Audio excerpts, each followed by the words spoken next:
থাকবে না একদিন এই দেশ পরাধীনতার বাধা শেকলে।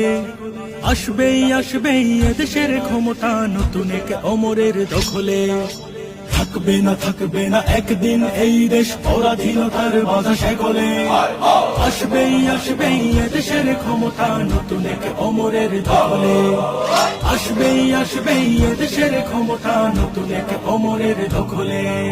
থাকবে না কোনো দ্বিধা দ্বন্দ্ব, থাকবে না কোনো কাজ মন্দ, আইনার থাকবে না অন্ধ, হবে সব জুলুমাত বন্ধ। থাকবে না কোনো দ্বিধা দ্বন্দ্ব, থাকবে না কোনো কাজ মন্দ, আইনার থাকবে না অন্ধ, হবে সব জুলুমাত বন্ধ। পড়বে না সেই দিন এই দেশ কষ্ট ও শান্তির অনলে। আসবেই আসবেই এদেশের ক্ষমতা নতুন এক অমরের দখলে।